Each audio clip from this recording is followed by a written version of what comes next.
All right, welcome everyone to the show. This show, for those of you that are tuning in for the very first time, is called Built, how people have built some of the most successful businesses, and it extends into also relationships, building successful relationships, and health, which includes mind, body, and soul, which is very, very, very important.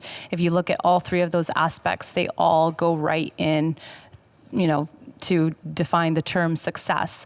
And on today's show, I wanted to bring in my husband, Rick, who I find very inspiring. I see him on a day-to-day basis. I know all of his habits, including his, toilet habits. And I wanted to bring you here today because I wanted to talk about, how you built your company and, your relationship, which includes me, and health. So to start things off, I want to talk about, where were you born and raised? Where did you come from? Well, thank you for having me, and you're really good at this. Thank you. Yeah. I have a past TV and radio career. You have a great radio voice. Well, I was born in Vancouver, British Columbia. Mm-hmm. I stayed in South Van for a little while. Okay. Like young grade school. Grade 1, 2, and 3. I was in Surrey for a bit. Shout out to the Surrey people. Shout out to Surrey. And in grade 4, my dad got a job in Toronto. Mm-hmm. So we moved to Ontario. Okay. Malton first. From Surrey straight to Malton. And then we moved a couple times, but pretty much raised in Mississauga. And been here ever since. So how old were you when you moved here?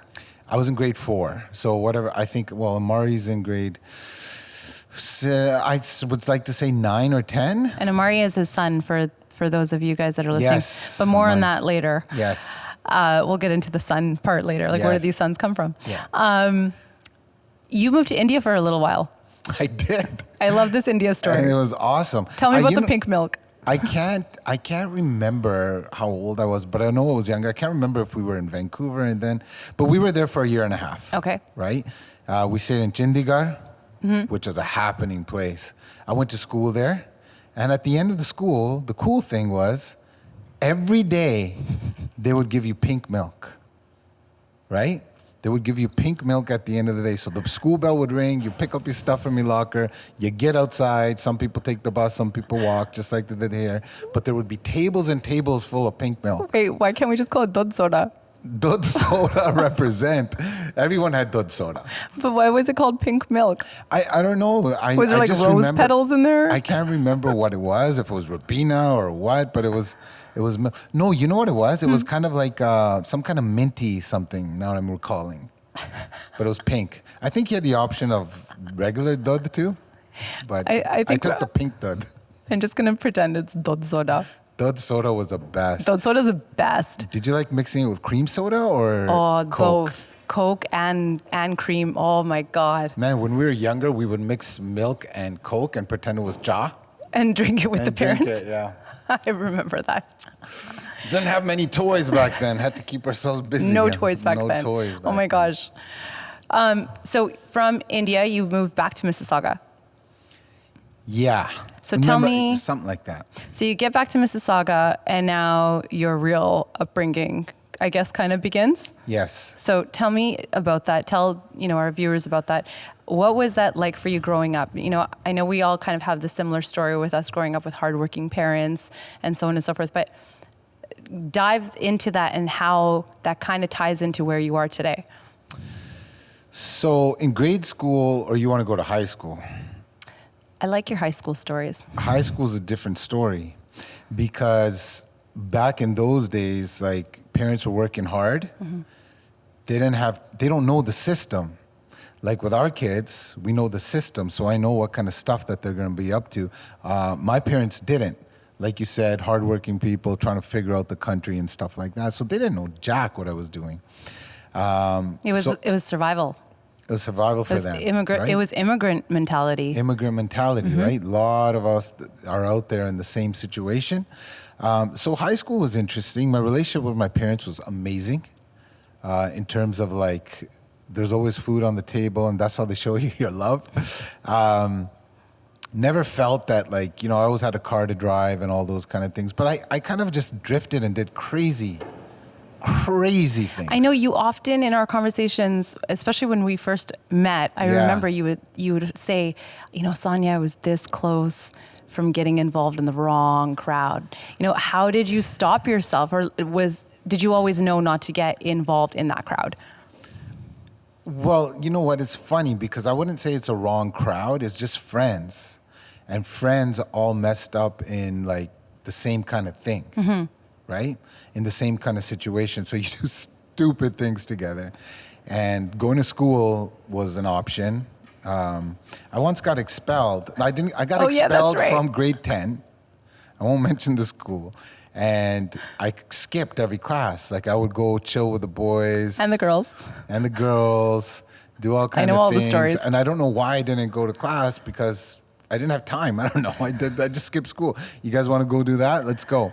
There'd always be some kind of alcohol involved or something like that. Grade 10. Grade 10 you started grade drinking? 11. Wow. Yeah. There's a really funny story you told me once of you guys all skipped school. It was your brother put on this crazy South Asian event. And tell everyone about that. So those are called day jams, right? So back in the day, like the Indian community was so strict, especially for the girls. So it's not like they could go up to nightclubs. So I think there was this thing in UK that they brought down here in Toronto.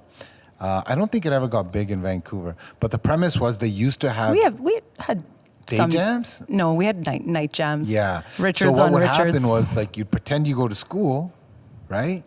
And there's a club going on like at 11 a.m. And you're done by like 3, 4. And you're basically drunk at 11 a.m. Oh, yeah, man. And those used to be some of the best parties I've ever been to. Shout out to Ontario. Yeah. And it was funny. You'd come to school, like girls would put on like their club outfits out of their backpacks. What did those club outfits look? They look good. What back did they then. look like back then? For a grade 10, grade 11 guy going through puberty, it was nice. Yeah. And then they would just get all dressed up. But then they would get too drunk and end up going home in their drunk outfits. One time there was a picket outside the clubs. All the taxi drivers. Oh my goodness. All the taxi drivers are their dads. Our dads, obviously, right? Who drives cabs? Indian people, right? So there was a big petition. Stop the day jam. Stop the day And this jam. was you and your brothers? Well, I participated in them. I was too young. Yeah, my brother brought down Apache Indian. You remember Apache Indian? Yeah. Yeah, I remember. He was Arranged good. marriage. He was sick. Yeah, he was so good. Yeah. Okay, so now you're in high school. You've gotten expelled. You got kicked out. You've gone to Catholic expelled. school. You even went to Catholic school. Yes, I did.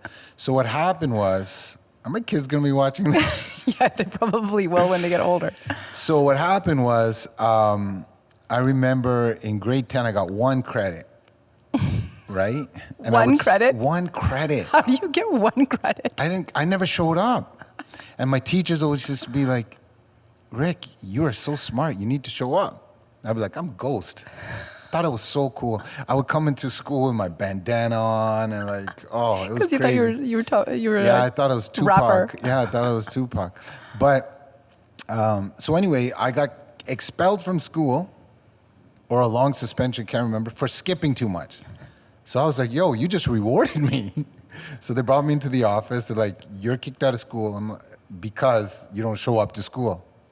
1 I'm credit. like, I don't have to make all those fake notes I anymore. married the 1 credit man. Yeah. It changed. It changed. Changed. Okay, so you've gotten kicked out of school. You're rebellious, kind of Yeah. rebellious. You know which crowds to kind of like get involved with, kind of stay away from. You've got an older brother, younger brother. You're the middle. Yeah. And now you're now in college, university. Okay. Yeah. I want to know when did you think, okay, I got to clean up my act here. I've got to start making this thing called money eventually. But like either in life, some people they choose to coast, get, 9-to-5 job. There's nothing wrong with that. They choose to coast, get a 9-to-5 job. They're good with it. They go to university and they're good. But at what point in your life did it just kind of occur to you, I don't want to live this life anymore? It's a good question. I think internally I was always like innocent. I was always like good. I was always be the guy in the back like, hey, don't beat the guy up. Why you guys got to do that for? Don't steal that. Stop. You have enough clothes, whatever the case may be. In grade 11, so after I got kicked out of public school, I went to Catholic school, right? And I met a girl in grade 11. And she basically said, yo, I'm going to university. She was a year older than me. And It's always that one person. no, I owe her a lot because she kind of like, like growing up, I didn't have so much like physical affection. You know what I mean? Like Desi Oh, parents, this is your first true love. they don't give you your physical attention, like give Desi you a hug parents? and be like, everything's going to be okay. So I started getting that affection from girls and I was like, yo, it's good. And she kind of like said, you should do this. And I was like, all right, let's So she go. kinda- You're going to university, I'm coming. So in grade 11, I picked up my act. I was getting okay, didn't skip school, started hitting the gym. And then one of my teachers who I met, I introduced to her. Remember she works at the real estate office now? Oh, yeah. I haven't seen her for decades. That's right. And I always used to think about her. Yes. Because she used to pull me aside and she was like, listen, Rick, you're not like your friends. There's always that one teacher that makes a difference. 100%. Always. And she's like, they're jealous of you. Just stay away from them, whatever the case may be. So back then we had OAC. So I killed my grades in grade 12. I killed them in the first half of OAC, and I got into like U of T, York, all the universities. Eat with a fork, you I go had to like York. a 91 average Remember? for the guy that didn't even That's get really a good. credit in grade 10. That's really good. That's pretty good. That's eh? really good. The reason I was saying eat with a fork, go to York, because when I moved to Toronto, I told people there was a possibility I could get into York, and they were like, well, you eat with a fork, you go to York, because it wasn't like the greatest university that had this party reputation. Yeah, it was fun parties. I actually transferred to York. I was in U of T. Ah, okay. I was in the school. And then you transferred to York. I transferred to York because it was more happening. So I'm going to dial it back just a little. So Yeah. now you got your brain right, not your brain right, you got your mindset right. And tell me this one story. It's absolutely hilarious. Oh, when man. you were selling weed. Are you serious? Yeah. Oh, it's legal now. We're good. We're good. We're good. So a lot of my friends back in the day, they used to get into, like, they would sell weed, right? For whatever. I can't remember why. I'm not going to be incriminated, am I? No, you're not. Kidding. Okay, anyway, so I Weed is legal. Weed I is legal. dabbled into that a little bit back in the day, right? Not crazy. I'm like, I got a bunch of weed. I don't know how much it was. And then I went into my room. I packaged it up into tin foil. They used to call it a dime bag back then, right? Sell it for $10, put it in, doing this for hours. Some dude calls you, yo, I want some weed. End up in his car around the corner from my house. Give him the dime sack. He gives me $10, and I walk back in. I did that for like 3 days. I'm like, this is stupid. All this for $10? It just wasn't worth it for me, so I quit that. So you're like, I am not becoming a drug dealer. I'm not built for that stuff. It just didn't even make economical sense. It's too damn much work for $10. So you kind of dabble into this drug dealing career. And you're like, that's not enough money for me. I'm not doing this anymore. So, it didn't make so sense. now you are on the verge of maybe graduating university, and the accounting story, which is hilarious, and how you got your first job as an accountant. You have to tell everyone that. Which one? Oh my God, it's so bad. Okay, so We're really getting to know Rick today. So listen, I'm a hustler, right? As you can see, I grew up but am I really gonna say this? Okay, so I went to York. Yeah. From U of T, went to York. But this is why I love you, because You know what? This whole school thing was so like. school is one of the I don't wanna oldest. It is one of the oldest things in the. It's like, I actually think school is so backwards. Yeah, I really didn't do it for me. But you know what? It gives you that time to mature. Like by the time you're done, you're more mature. I think it gives you that time to meet a lot of networks and grow into yourself, figure stuff out, right? I think everyone should do it, college or university. I'm a strong proponent that you should, but we're not built to be robots. And I we think the also way this- we don't all learn the same. We don't learn the same, but I think school's really good for creating corporate jobs. You'll be a great lawyer, accountant, engineer. However, they are saying now that you need to invest in your kids, either put them into coding or put them into something where they're going to just be uber creative, because that's the way of the world right now. Like these jobs of lawyer or doctor or whatever, when our kids get older, those jobs are not going to exist anymore. They've got to either be super duper creative or they've got to be into tech, robotics, something. I agree with you. What I try to do, I try to give my kids some tenacity in some way, shape, or form. Because I owe a lot in life to my tenacity. Absolutely. I don't, to be able, dynamic enough to bounce, to switch directions, to be brave enough to go for things that you don't think that are possible. When you don't have that tenacity, you're losing a lot in life. You need that confidence and that tenacity. So going back to school, you know. Back to your accountant story. Yeah, it's like a lot of parents, they enable children, hey, get A's, go to be an engineer and all this kind of stuff, which is great, but learn to think about yourself. Do what you want to do. So tell me, go back to your university. You're not going to get away from I'm not. that, eh? I know you're trying to get away from this story. This reminds me of our first date, actually. Wow. You Our asked first me date? so many questions, but I'll stick to the topic. I asked him so many questions. He was like, am I on an interview? It was crazy. What is this? Hey, We went to Scatterbush. I need to know who I'm getting involved with. Yeah. It was like boom, boom. But I answered them pretty You did. good. I must You did. have passed. Yeah, I was you passed. did. What did you want to know? I want to know about the Accounting story. accounting story and how you're. I want to know the report card. I want to know all of that. We're going there. Oh, man. Okay, so you needed, I wasn't done my accounting degree. I was lucky enough to get decent grades when I wanted to. Because sitting in those lecture halls, all that stuff, I would never show up. I would just read the textbook, figure out what class, whatever. Let's get to the point. So I got this job. It was an amazing job. I'm not going to name the name. But it was an awesome job, and one of the things is they wanted to see my transcript. You know what I'm saying? And I'm like, my little brother just happened to be graphic designer. So I went to York, I got my report cards. They were good, but I wasn't finished yet. So I had to add some shit. I had to add some shit to make it look like I had finished. And I'm like, yo, I'll get this job. What year is this? This is my last year. Okay. Fourth year, No, whatever. but like what year? Like 2002. wow. Okay. Yeah, 2002 I got that job. And they're like, yo, I got the interview. Of course, man. We're going to do good on the interview. I know how to talk to people. Guy loved me. We just talked about soccer. We didn't even talk about accounting. I found out that that helps me in sales. Found out he liked soccer. I was like, yo, let's talk about soccer.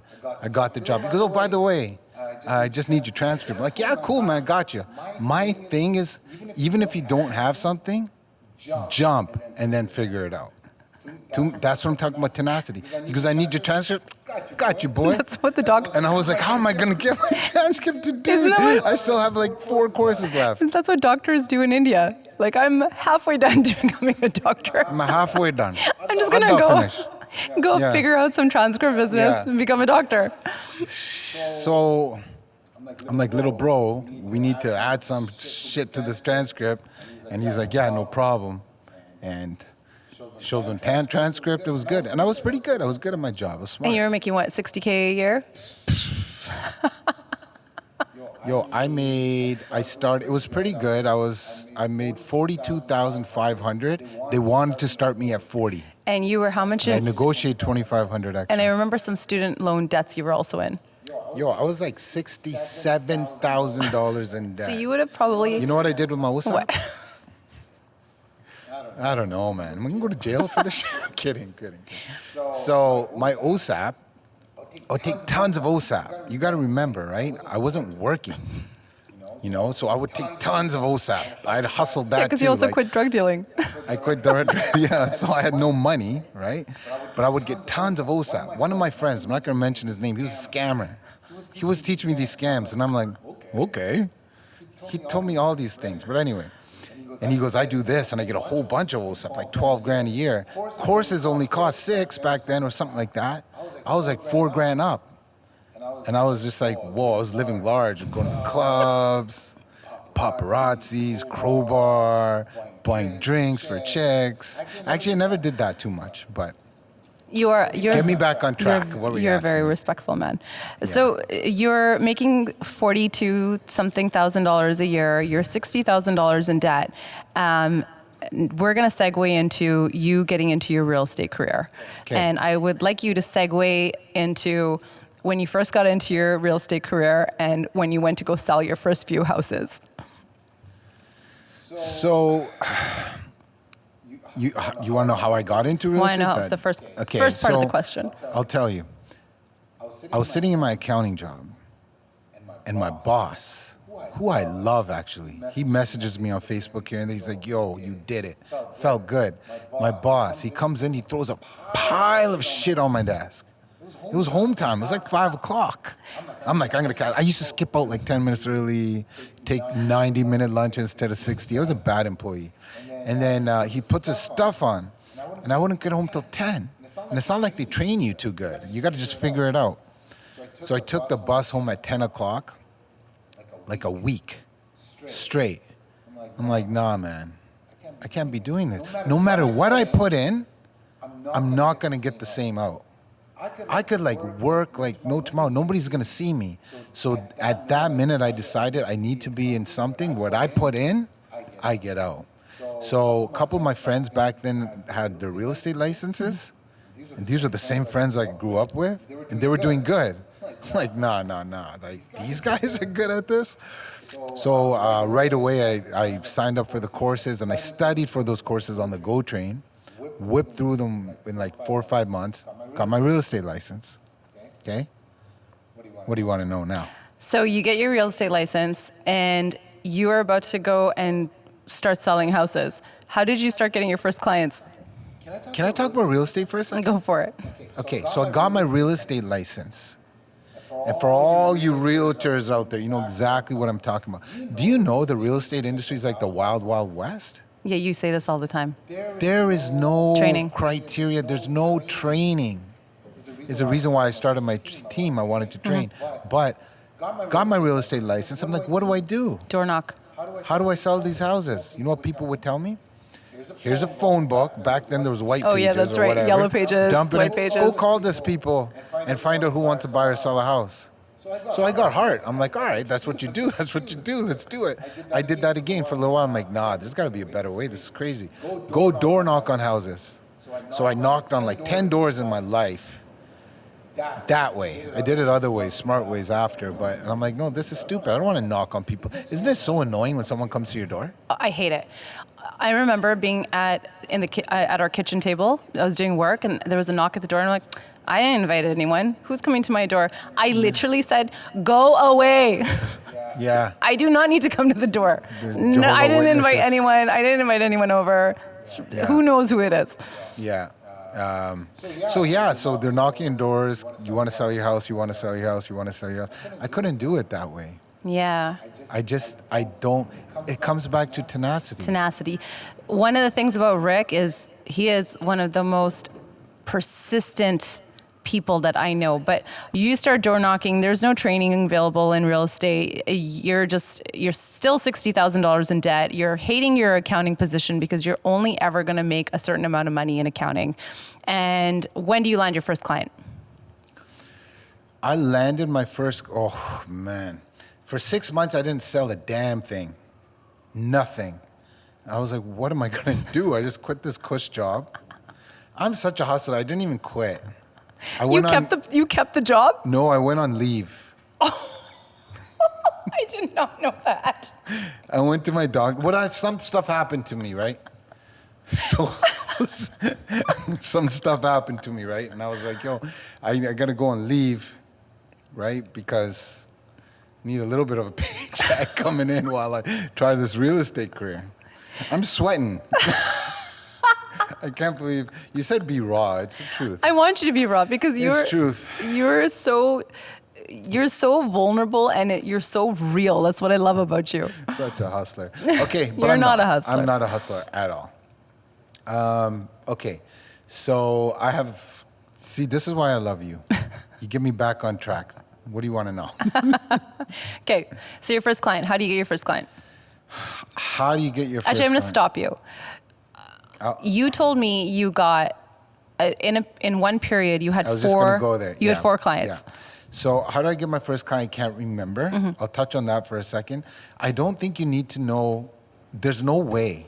You have to have the desire. And when the desire comes, you want something so bad, you see the opportunity and it just comes. So that's how. Okay, I had crazy desire. I was not going to fail. So leads to your question. I didn't sell anything for a little while, 6 months or so, and then bam, sold 5. Right away, boom, boom, boom, boom. I was like, yo, I'm good at this, right? Sold 5. I kind of got too good at it. I didn't realize back then, we'll get into that after, but all the realtors that are watching this know that the worst word in the English language is mutual release. Okay? All 5 of those deals got a mutual release. You know what that means? That means that they said, we don't want them no more, Rick. The deals 1 fell said apart. it, I'm like, cool, I got 4 more.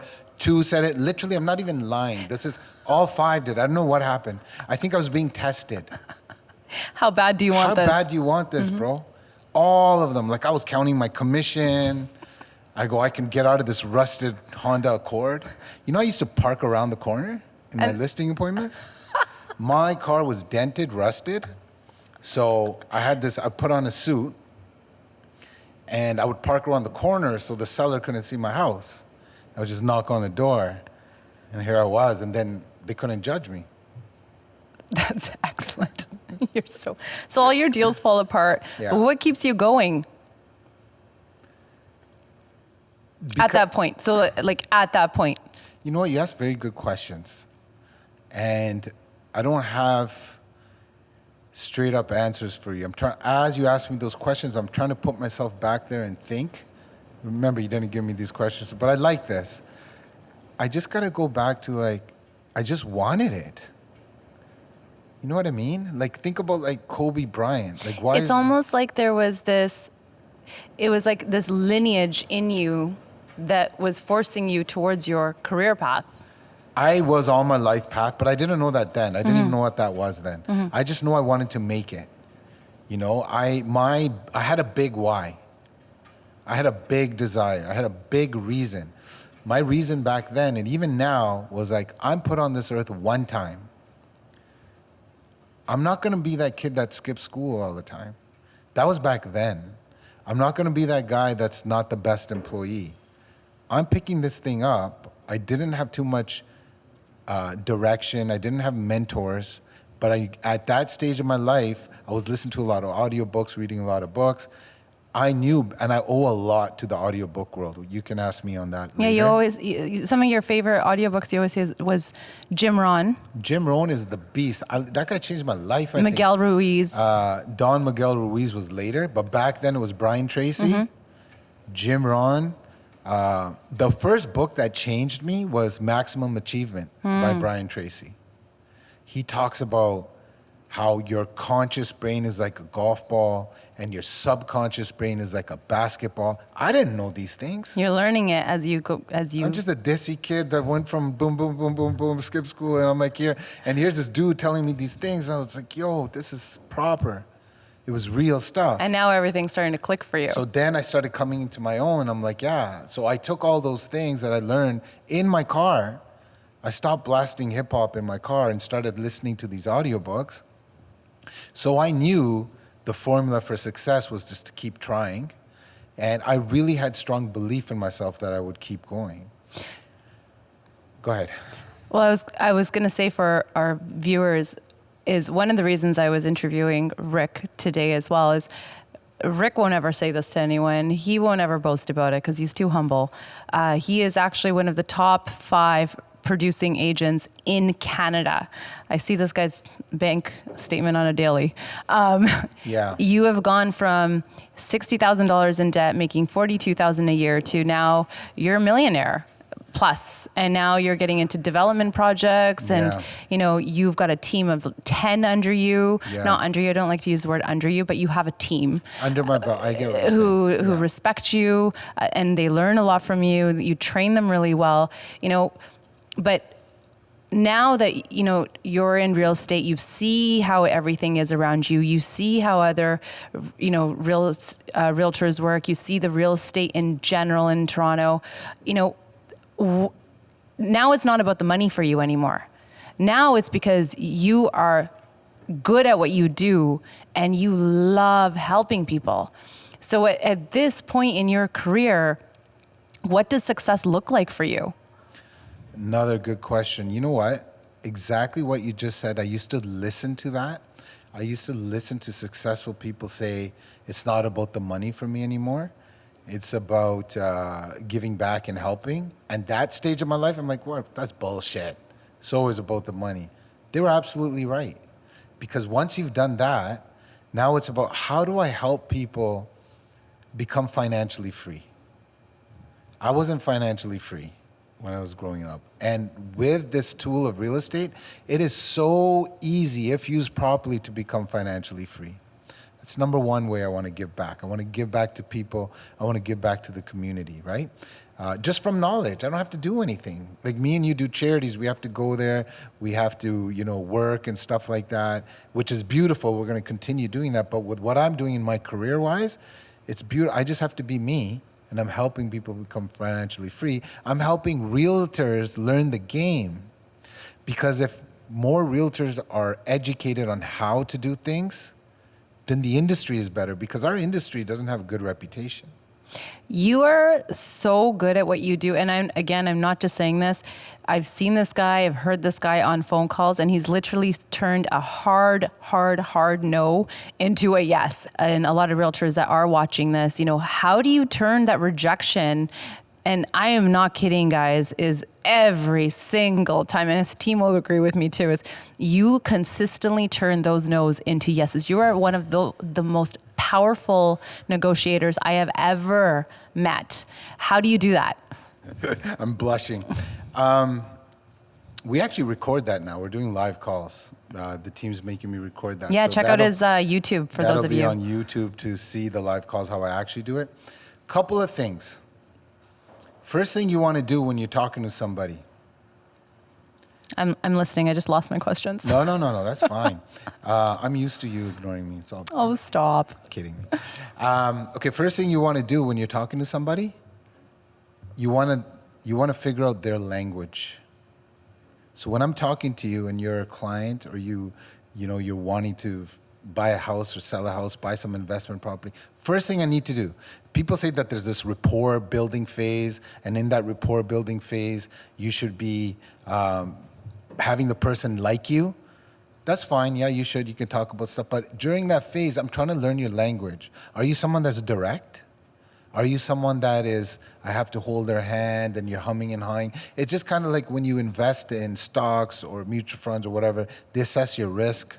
Are you conservative? Are you risky, kind of thing? That's step number one. Turning hard no's into yeses, right? Speak their language. Language of Love. Yeah. Which is an incredible book. Yeah, it is an incredible book. I got a lot better in turning, like, in the game of real estate than I did in relationships, but you helped me out there. Then just understanding simply, do not sell anybody. You know, there's all these books out there, how to sell. Man, Don't sell. shake my head. Why are you going to go sell? Stop that shit. Just stop it. Just give Why away are you the gonna information. Sell to people. You got to help people. Create relationships. Serve. Mm-hmm. That's in our culture. Serve, seva. Mm-hmm. Serve people. If somebody wants something, you serve. You help them. You're that tool. You're that equipment that helps them. Vehicle is the best word, that helps them get where they want. That's mentality. Okay? Then the third component is fear. We all have fear. When I take myself back into my first days of investing in real estate, I've been in somebody's shoes that has those same fears. They're looking at a mortgage as a debt, not leverage. You know, I won't bore you with that kind of stuff, but educating them and understanding them, walking them through how to remove that fear and go into something that's going to make you financially free.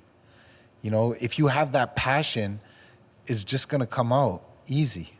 Agreed. Yeah. My number one rule when I'm talking to my clients is I hate selling. I am who I am. I'm going to give you excellent service, but I just want to make sure that you know you're in really good hands. So let me give you all the information that all the phonies are giving to you as well out there. And let me flip everything on its head for you. Let me just paint the picture for you as clear as possible so that you know you can trust me. That's beautifully said, and that's exactly what I try to teach the realtors that work with me. Do not manipulate. No. Persuade. The difference between manipulation and persuasion in my books is when you're manipulating somebody, you're making them doing something that is not good for them. It's in your best interest. Well, energy. The art of persuasion. It's energy. People feel energy. Yeah. The second anyone tries to manipulate anyone, whether you walk into an Apple store or a Tesla store or whatever it might be, second you start to feel someone manipulating you, the customer, the client, they feel it. I've been around a lot of clients. You feel it.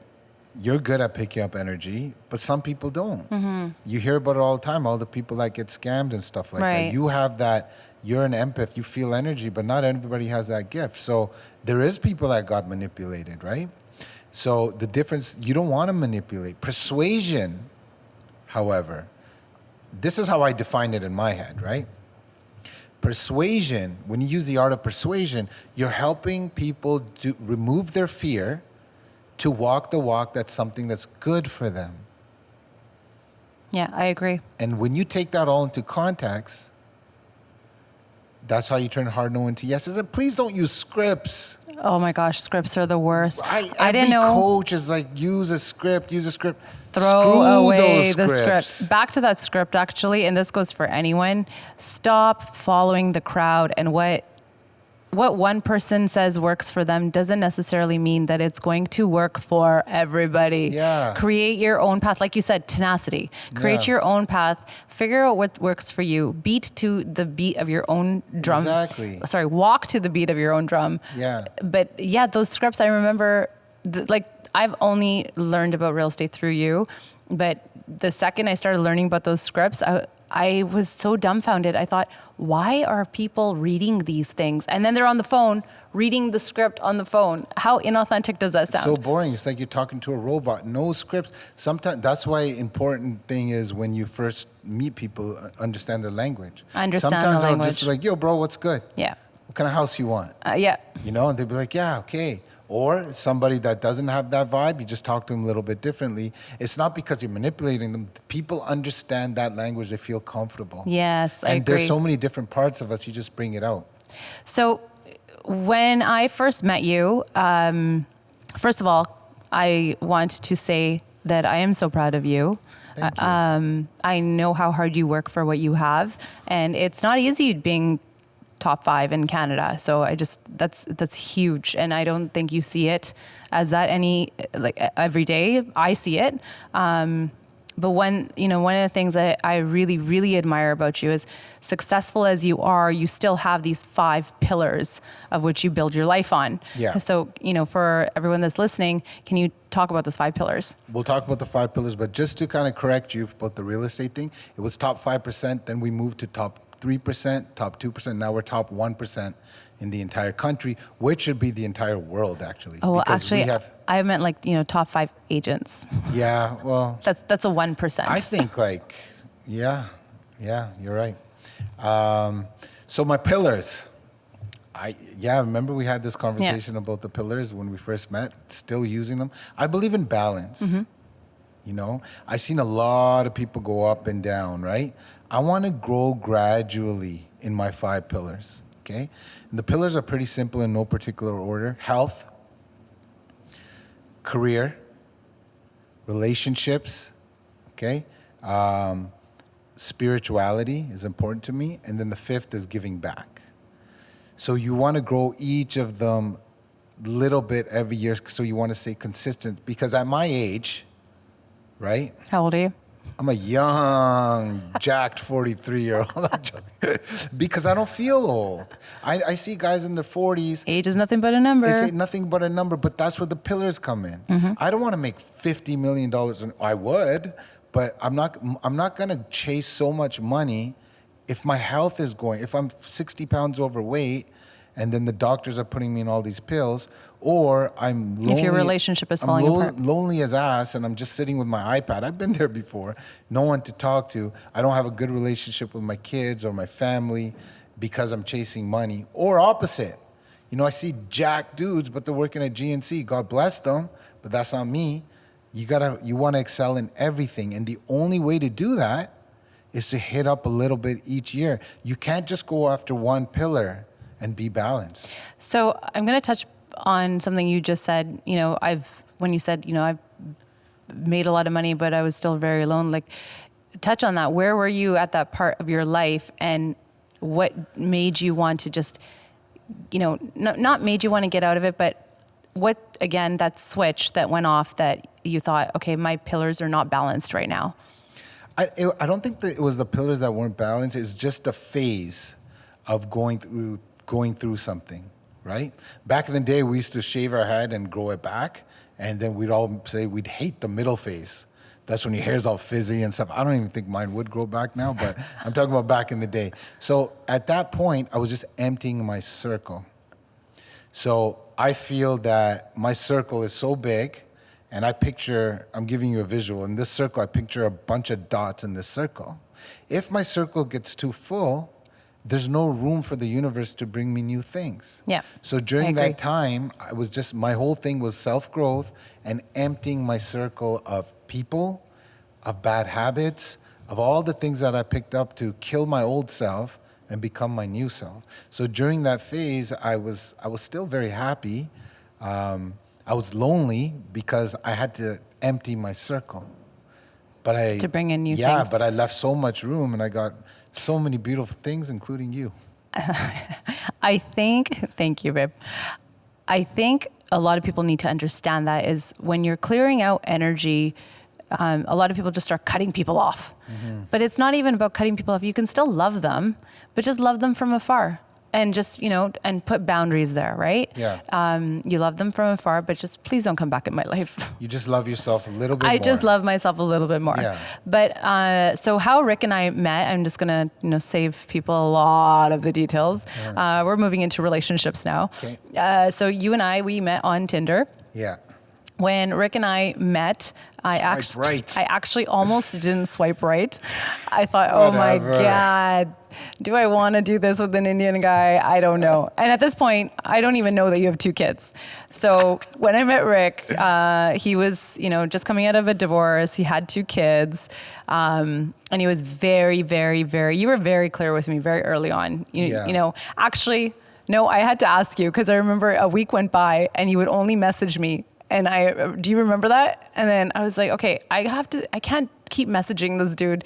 This is taking up too much of my time. Either pick up the phone or don't pick up the phone. Otherwise I'm done. Yeah. And you picked up the phone, and that's when you told me the truth. And you're like, listen, I'm living at home with my mom right now. Yeah, no, it segued into the conversation. I just said, listen, here's the deal. Yeah. Boom, boom, boom. I used to be married. 3 years ago, I got separated. Right now, I'm transitioning. So, well, there was a reason I moved back home. Yeah, there was a reason you moved back home. My brother, whatever. We don't need to get into all that. But no, you can get into it. You went through your divorce, and at the same time, your brother passed away. My brother passed away with brain cancer. Your family was going through a lot. And then my mom got sick at one point. She lost vision in her eye. Vision in her eye. So I'm like, I want to go home and help out. So I didn't tell you all that, but I wanted you to know, listen, this is the situation. But I was comfortable enough to tell you that because I knew what I was about. I knew that how successful I had become. So, but I wanted to see where you were at. It's not that I was testing you. I just wanted you to know the truth. And I've never been one of those guys that would go into a first date in my Range Rover. You know, but if I had a choice, I would come in and like just whatever, Civic Uber. or whatever, Uber. Yeah. Right? And let's get to know each other. Because you know what? I was a little older. I was in my late 30s. I was pretty successful, and there was a lot of girls out there that I did date, during that time in between my separation and meeting you, and it was about money for them. And I could smell that out. So I just wanted to be real. Right. So to build a successful relationship between boyfriend, girlfriend, husband and wife, boyfriend, boyfriend, girlfriend, girlfriend, whatever it might be, whatever that relationship looks like, one of the key things that I think you really, really, really need in a relationship, and correct me if I'm wrong, is vulnerability. And one of the things I've really respected about you, well, I can't say from the very, very beginning, because we went through like a year where we just almost killed each other, was your ability to eventually become very vulnerable. And I remember the sentence, and you said, it was after a huge fight that we had, and you said, you know what? I'm half Winnie the Pooh and half Vin Diesel, and I really got to kill off Vin Diesel. Yeah. But what did that mean? Well, that's so funny.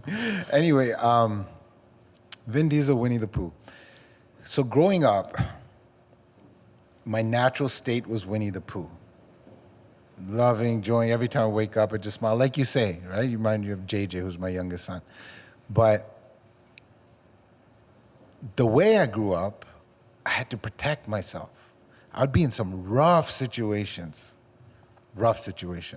So I had to, I call it Vin Diesel. I call it now. Back then I was just being me. Like Sang told you about stories about like going, I don't want to get into those, but so I built this person, not that I built him, I became a Vin Diesel. I hardened up. Had to be hard how I grew up. Like a lot of men are. A lot of men are, right? So, but that served me for a long time. I think you need Vin Diesel for a little bit, but then it wasn't until I found out that Winnie the Pooh, being vulnerable and emotional and crying through movies if you have to, telling how much you love them, is actually more powerful than any, tough guy facade that you can ever put on, right? So I think it's a transition, especially when you don't have a mentor. So when in that argument, because we used to have a running joke before that when we went to, where did we go again for a charity trip? And Vin Diesel, Winnie the Pooh. Nicaragua, yeah. Yeah. So at that point, I had a realization, epiphany. I'm like, this is someone that I really love, and I don't need to protect myself. Thank you, Vin. You've been around with me for a long time. I don't need your protection anymore. I'm good with being Winnie the Pooh. And you became full-on Winnie the Pooh? Full-on Winnie the Pooh. I'm kind of like wearing Winnie the Pooh colors right now, too. And Winnie the Pooh he is. One of the most sweetest guys I know. So, so again, back to success. Success in a relationship can look like so many different things. And I especially think in our relationship, and I know this in our relationship, is I think we balance being individuals and being so driven and passionate in our everyday life, in our careers, with our friends, with our family, but then also coming back together and building those goals with each other. And would you agree that sometimes couples kind of lose sight of that? I do, but we had the benefit to live life and mutually agree to want to be together by choice. Right. I know a lot of people, in some ways including me, where you have a girlfriend and now it's just about that age and time that the next step is to get married. All your friends are getting married. Pressure. People want kids, so that whole age thing comes in. Yep. It's a next step. That wasn't it for us. Like, we didn't have to get married. We wanted to get married. It was later on in life for us that so we got it was a natural progression. We got to we didn't have to get married. No. We chose to get married. Chose to get married. Yeah. And it wasn't like this is the next step. It was something like, I really love this person, my best friend, and I want to spend my life with you. Aww. That was the thought. So you've got, keeping your individuality, coming back together and having those goals, speaking each other's love language, which is huge. what would you say in our relationship you find is one of the most successful traits? We go pretty fire. I don't know. It's pretty fun. I won't get into that. Successful traits, we tell each other everything. Yes. I think that's very important. I can't lie. And I I am a think, bad liar. You are even a worse liar. yeah, but I don't think there's a need to. No. There's no need. You don't put that need to lie in a relationship, right? There should be absolutely no need to lie in a So relationship. you're friends first. Yep. You're friends first. You have that friendship. When you're friends first, I know it sounds cliche, but you kind of want to do things with that person. Yes. Like when I travel, I want to travel with you. If I go to a restaurant, I want to go with you. And I like hanging out with my friends here and there when I'm golfing and stuff. But as a friend, I want to hang out with you. So a lot of couples, from what I see, they're not friends. They're not friends first. They're husband and wife. Yes. So it's like, yeah, I don't really want you around. It's girls' night. I want you around my guys' night. It's fun. Yes. And having those successful relationships, it seeps into other areas of your life that makes everything kind of, Yeah. go together, gel well together. Yeah. Before we get into health, anything else you want to say about relationships? Any way, shape, or form relationships have helped you also succeed? I think what I learned most from being in this relationship is the art of communication. You will get in a fight with your partner. Oh God, you'll get in a fight. But- and you'll want to kill him, and you're going to think everything in your head, and you're going to want to break up with him, and you're going to think all the things in the world. Yet, when I get in a fight with my partner, which is slim now. Yeah. It lasts maybe not- 10 minutes. Yeah.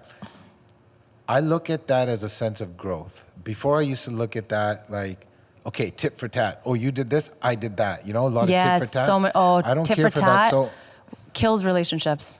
So now it's like, okay, here's this premise right now where there's an argument. I'm angry. She's angry. Where do I need to grow? I put myself on the third person and watch myself, and I'm like, where do I need to grow? Because it always comes back to the self. That's what I'm trying. Yeah. So where do I need to grow? And then I ask myself, okay, this is a gift from the universe. This is how I can grow. Why, Rick, are you getting mad right now? Yes. Figure that out. What I is do it the in same you that thing. you need to grow? So now I figured out that this is something that I need to work on rather than making another person change. It's up to you if you want to change, and it's up to me if I want to change. If you want to change. I think we're two people that are in the same avenue of growth, choose to be together. That's a good relationship. I think also where we've changed a lot is, if I was giving, you advice or telling you, something that I saw or observed, or whether it even had to do with your kids, or whether it was a touchy topic, the hairs on your back would kind of stand up. Yeah, for sure. And vice versa. You would tell me something or tell me how to do it, and I would be like, oh, why is he telling me how to do this? But That's all pride and ego. Yeah, and over the years, I've learned how to just kind of kill that ego, and I know that my partner is my biggest asset. Yeah. I am going to grow more quickly if I learn to listen to my partner and not take it as an attack. And that's, washing away that ego. It's taken time. Still, sometimes the ego comes up. I don't think an ego can ever be washed away. You just got to learn that it's there. Well, in And a when it's coming relationship. Yeah. No, but you just learn that it's there because you'll still get that feeling. Yes. Because it's a part of you. The feeling always But comes. then you're just like, okay, here it comes. Yep. And then you're like, okay. Yeah. If you don't know that awareness, it's called awareness. right? Absolutely. If you don't have that awareness, then you're just like defensive, kind of.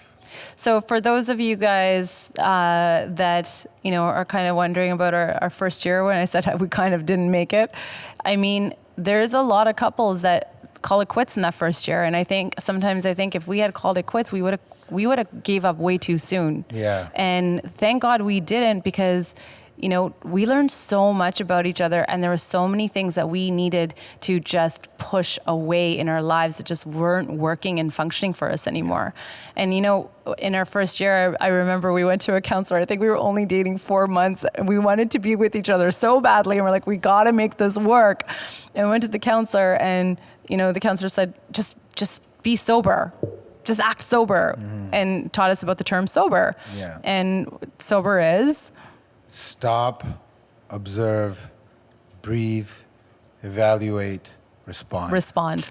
And You put me on the spot. every single time Gotta go if we're about to have an argument, we're just like, just be sober. Yeah. Just be sober. And it's helped us so much. It's a good thing to do. I mean, 2 Leos Even in a with your relationship. children, any relationship. Yeah. Because, the dynamic of our relationship is, we've got two kids in the mix. I'm a stepmom.